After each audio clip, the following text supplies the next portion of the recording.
پوچھنا ہے، جان چھڑا جاتا ہے۔ کئی دفعہ پوچھتا بھائی یہ آواز جو فروخ آباد پہنچ گئی، ساون کے پہنچ گئی، پھدرو چھاپے پہنچ گئی، یہ دعا خود اللہ کے نبیوں تک کیوں نہیں پہنچی؟ کیوں جی ٹھیک ہے کہ نہیں؟ ہاں پوچھو گے وہ تو کوئی نہ کوئی بات سمجھائیں گے، ماشاءاللہ ہمارے عالم خاصے تکڑے ہیں، پھر وہ آپ کو اس کا جواب دیں گے۔ اللہ پاک معافی رکھے۔ تو میرے دوستو، میرے آقا نے اسی طرح حج کیا جیسے اسلام سے پہلے ان کے آباء و اجداد حج کرتے تھے۔ صدیق اکبر نے اسی طرح حج کیا جس طرح اس سے پہلے اسلام سے پہلے عرب حج کرتے تھے۔ میری بات آج سنتے جائیں، اس سے آگے بات بڑھاتا ہوں۔ حج فرض ہوا 9 ہجری میں، 10 ہجری میں حضور نے حج کیا اور 3 مہینے بعد پردہ پوشی فرما، محرم، سفر، ربیع الاول۔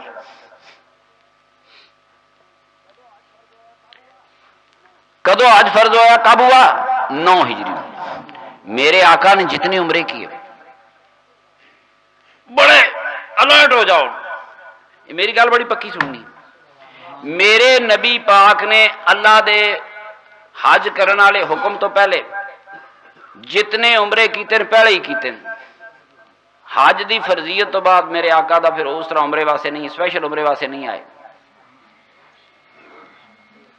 میرے نبی پاک عمرے کیڑے قانون نال کیتے جد خدا دا حکم ہی کوئی نہیں سی۔ جو عمرے نبی پاک سرکار دو عالم صلی اللہ علیہ وسلم نے کیے وہ حج کی فرضیت سے پہلے کیے۔ حج فرض ہوا تو کعبے کا طواف بھی آیا، حج فرض ہوا تو صفا مروہ بھی آئی، حج فرض ہوا تو مینا عرفات کی داستان بھی شروع ہوئی۔ میری بات سنیں، عمرہ تو ویسے بھی فرض نہیں ہے، میری بات غور سے سنتے جائیں۔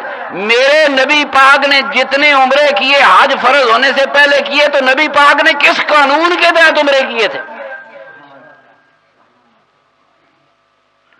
وہ جماعت اسلامی والے آ جاتے ہیں، کوئی گستاخ آ جائے گا کہ شریعت خدا کی لیا ڈھونڈ کے لیا، خدا دی شریعت کہتے تھی جب میرا مصطفیٰ عمرہ کر رہا تھا۔ چیلنج ہے،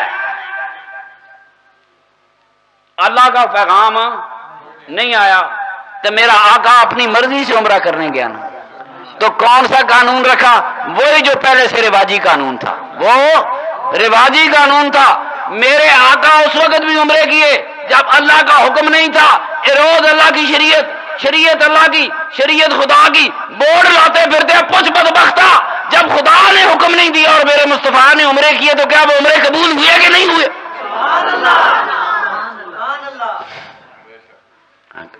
شریعت میرے مصطفیٰ کی اے گل سنو، جے وہ حج قبول کرے تھے حج ہو گیا، عمرہ کرے ہو گیا۔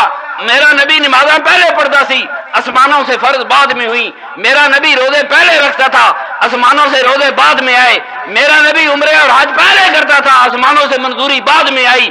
ساری شریعت تو میرے مصطفیٰ کے گرد پھر رہی ہے۔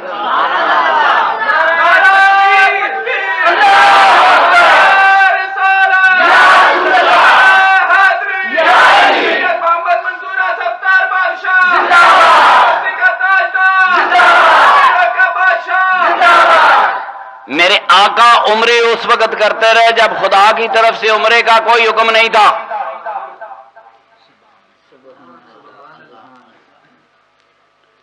تو عربوں کے رواجی قانون کے تحت ہی وہ عمرے ہوئے، قبول ہوئے کہ نہیں ہوئے؟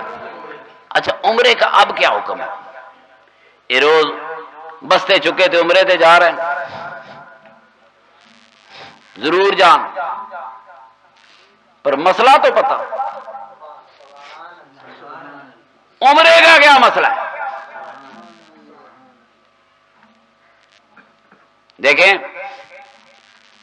جب میرے آقا حج پر آئے، حجۃ الوداع پر آئے، تو مینا کے مقام میں میرے آقا پہ حج کرنے کے بعد سوال کیا گیا، یا رسول اللہ صلی اللہ علیہ وسلم عمرے کے مسائل کیا ہیں؟ معلوم ہوا اس سے پہلے عمرے کے مسائل نہیں رواجی تھے۔ اب حج آیا تو صحابی پوچھ بیٹھا، یا رسول اللہ عمرے کے مسائل کیا؟ میرے آقا پر وحی کی کیفیت طاری ہو گئی، آقا لیٹ گئے، میرے آقا پہ سفید چادر دے دی گئی. ایک صحابی نے دوسرے کو آواز ماری ادھر آ، تو روز پوچھتا تھا وہی کیسے آتی ہے، آج دیکھ لے وہی کیسے آتی ہے.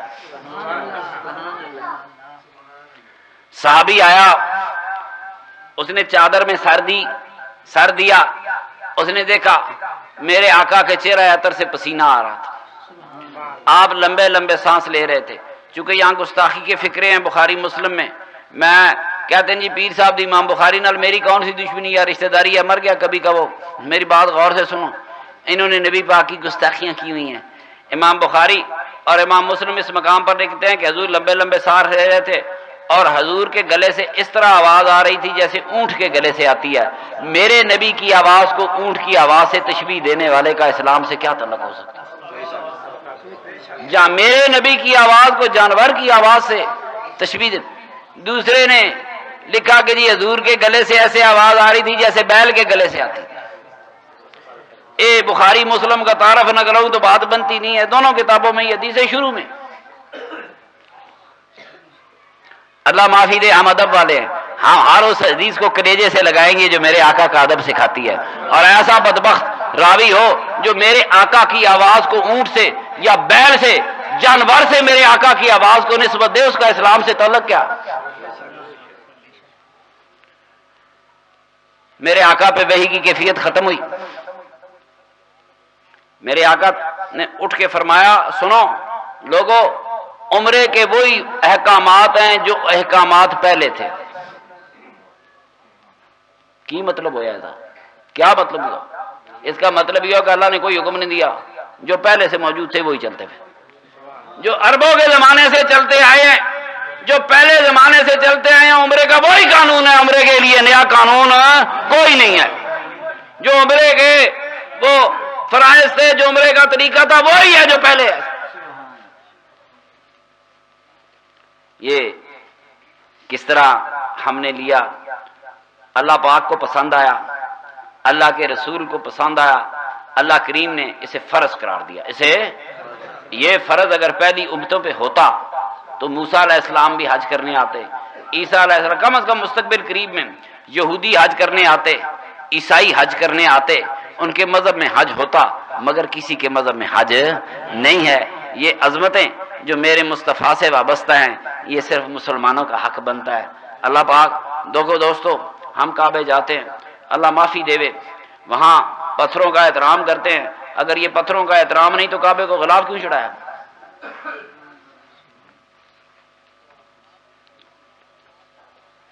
کعبے پہ پتھروں پہ غلاف چڑھانا جائز ہو اور میرے نبی کی قبر اطہر پر چڑھانا ناجائز ہو تو کن سمجھ لگے گی؟ آپ مجھے بتائیں، کعبے کے پتھروں کا احترام کرتے ہیں، کعبے کے پتھروں کو بوسہ دیتے ہیں.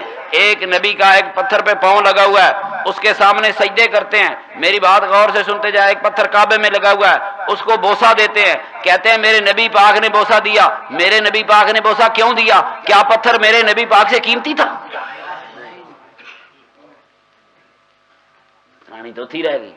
میرے آقا پتھر چومنے والا نہیں کہ اندر سے بت باہر نکالے، باہر کے پتھر کو بوسہ دے. میرے سرور کائنات نے پتھر کو بوسہ نہیں دیا، اپنے آبا و اجداد کی تہذیب کو بوسہ دیا تھا. ان کے آبا و اجداد اس پتھر کو بوسہ دیا کرتے تھے، اس تہذیب کا احترام کیا.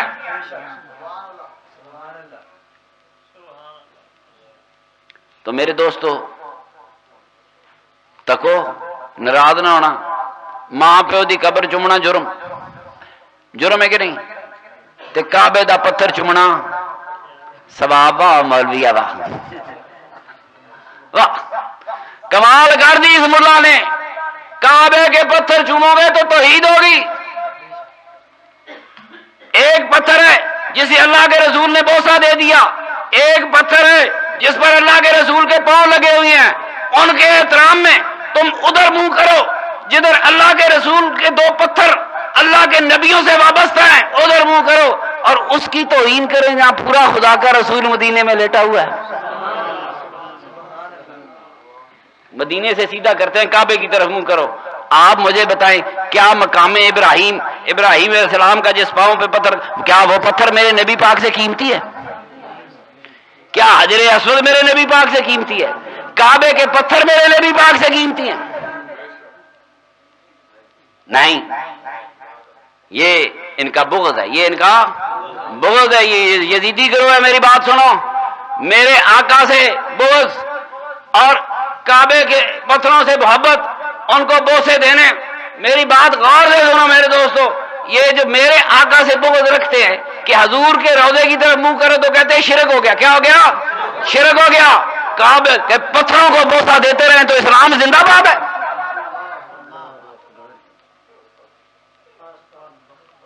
کیوں جی، کر دیں کہ نہیں کر دیں؟ پوچھو حاجیوں سے۔ تو اسلام کدھر ہے؟ اسلام کدھر ہے؟ میری بات سنیں، اسلام کدھر ہے؟ اسلام اہل سنت کے ساتھ ہے۔ خدا اس کو زندہ رکھے، جب تک اہل سنت زندہ ہے میرے نبی کا دین زندہ رہے گا، زندہ رہے گا۔ دور سے کرتے ہیں، میرے آقا کے روضے پہ جانا تو خیر بڑی بات ہے، وہ احترام کی کہانی شروع کروں گا۔ میرے سرور کائنات کی ذات پاک کو اللہ نے کتنی عظمتیں بخشی، تو آپ اندازہ لگائیں کہ مولویوں سے ویسے ایک بات ہی بھی پوچھے ہو کہ بابا ابراہیم ایک پتھر پہ کھڑا ہوا تو وہ پگھل گیا، میرے نبی کے پاؤں کے نیچے پتھر کیوں نہیں پگھلے؟